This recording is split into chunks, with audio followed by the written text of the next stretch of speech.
I prayed and I said, Lord, if this is up to me, this is going to be a mess. It was like he was right there by my bedside. And he said, do you trust me with you? I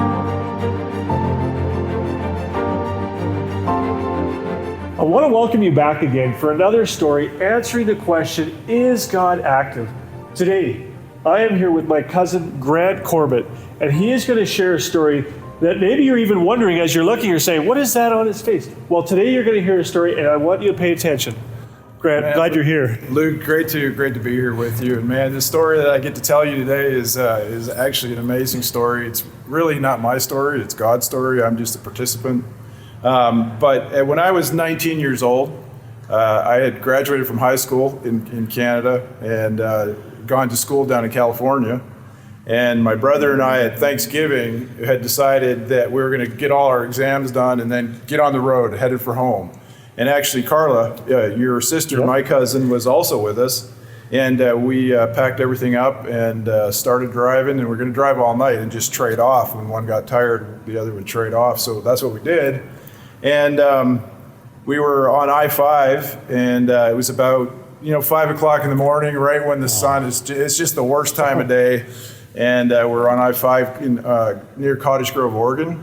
And my brother, Andrew, was driving at the time. And he fell asleep at the wheel.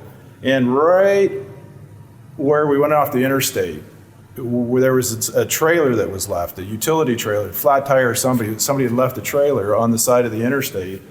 And we hit that trailer going about 65 miles an hour. And it just exploded into 100 pieces. And a 1x6 from that trailer came through the windshield of the car. I was sleeping in the passenger seat, my head was down, and it came through and it impacted my face at 65 miles an hour.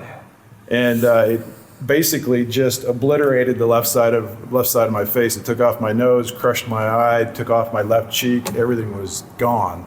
And the crazy thing is, and it was actually a blessing, that the ricochet came off of my face. It hit the headrest behind my brother, and then it impacted your sister Carla's face and gave her a gash. But fortunately, by then a lot of the momentum was gone out of that board. So the injury to her was not quite as severe, although still significant. And so there I was. I never lost consciousness, and I lost just bleeding like crazy there on the side of the road. And they say I lost half of my blood. Ooh, wow. Head wounds just bleed a lot. And finally the ambulance came.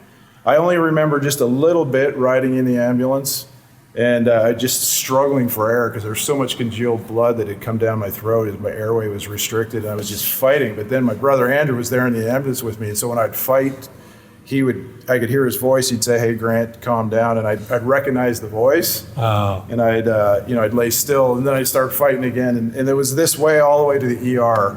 They took us into the Eugene Sacred Heart Hospital, and took us into emergency. And when we got there, the ER doctor on staff at 5 o'clock or 5:30 in the morning when we got there, Thanksgiving morning actually. He took one look and he said, this is trauma that's beyond my capabilities to deal with. And one of the ER nurses actually said, well, there's this surgeon that happens to be here, a retired surgeon. Happens to be there, yes, right, exactly. At 5:30 in the morning, a retired surgeon actually had a patient that was in the hospital. It wasn't his normal hospital, but he had a patient there, and he was there doing rounds. He was seeing that patient.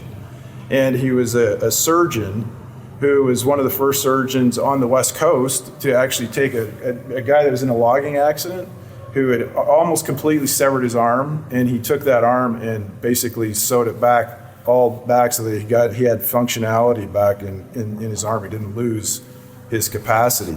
So phenomenal surgeon, and he was there. God is at work even in the most challenging of circumstances. So they called him down to the ER, and after about 5 hours of trauma surgery, he just had to take little bits and pieces of bone and string them on wire and recreate my cheekbone. and then, try to put together some semblance of a nose, and just take what he had to work with, do the best he could. But what's amazing, that it was really the work that he did that was the base, kind of the foundation for all of the surgeries that came later, which I'll mention a little bit later on in the story. So they got the trauma surgery done. I then was in recovery, and I started to come to. I'm basically out for the whole day, even though I never lost consciousness. I went into shock, so I don't really remember anything from the wreck itself other than what in the ambulance. And I came to, and my dad is looking down over me, and I'm like, what's going on? What am I doing? What happened? Why am I here? And it was actually right then, and it was wise on his part, it was right then that my dad said, son, you've been in a car accident. This is what's happened. Your nose was torn off. You've lost your left eye. He went through all of the trauma, never sugarcoated it, just told me exactly what had taken place. And so then I'm in and out of kind of anesthetic, and I'm fading in and out, and this stuff is starting to churn in my brain. And they take me to my room. And so that night, I'm resting in the room, and I'm just obviously just as weak as a baby, because they didn't transfuse me, actually. Interestingly enough, really? Even though I lost so much blood, they didn't choose to transfuse me. And the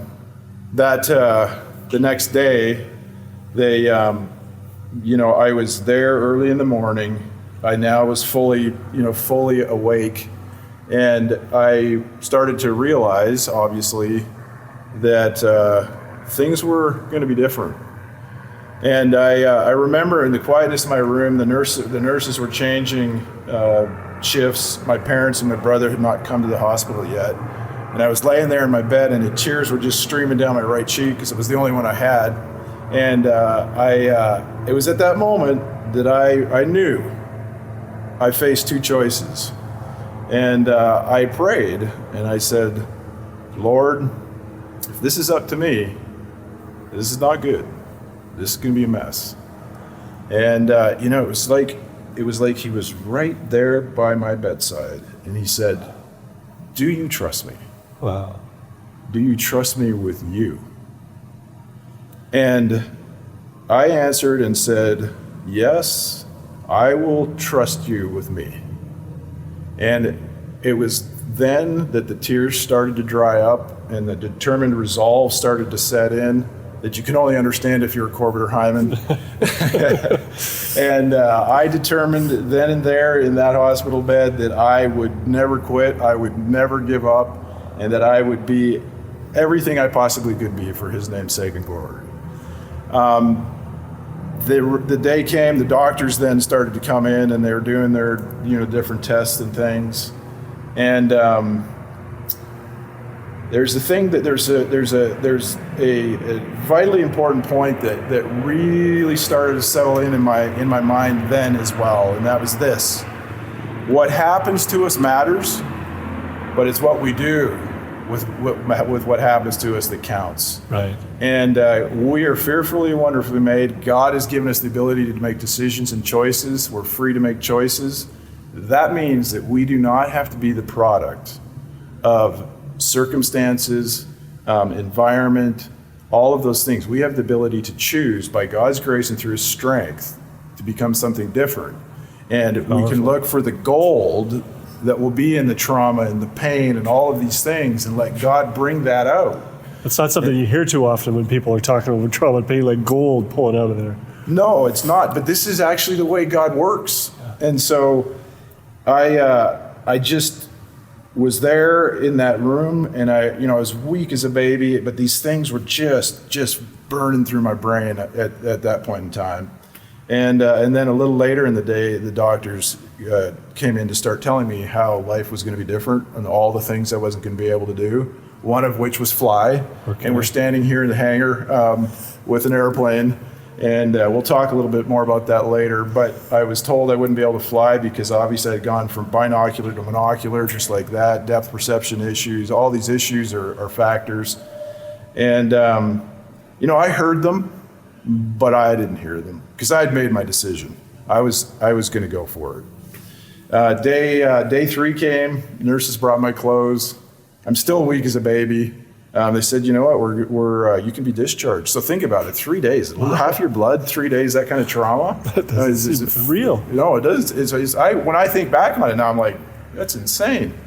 But she brought my clothes and she said, I'll be back to dress you. And I was like, in my head, I was like, yeah, right.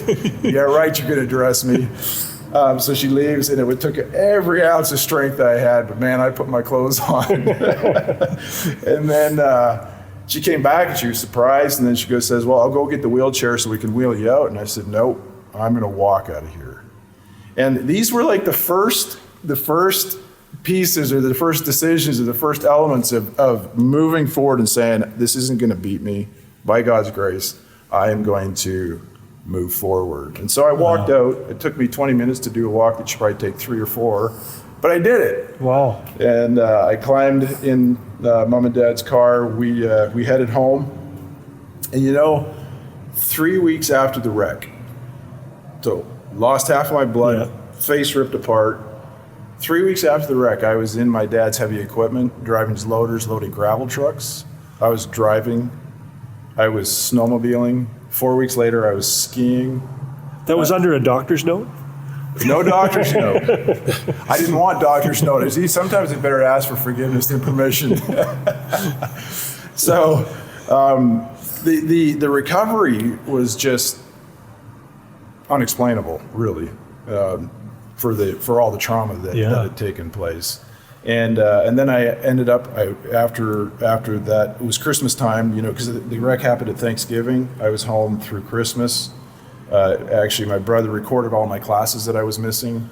I went back after Christmas break, back to school, took all my tests, did better on my tests then than I did when I was actually there at school. It's another God blessing. And then, I had to begin the process of all the reconstructive surgeries. So from that point, over about 2.5 years, I've had 9.5 reconstructive surgeries, or 9 reconstructive surgeries in that time frame.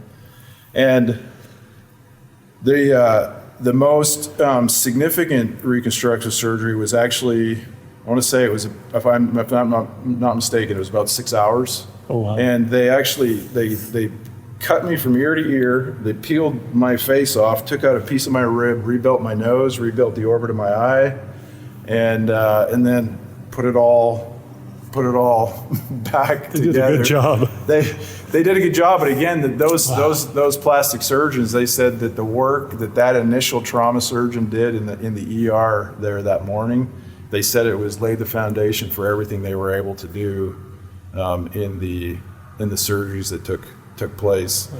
So just incredible things that happened all the way through the process.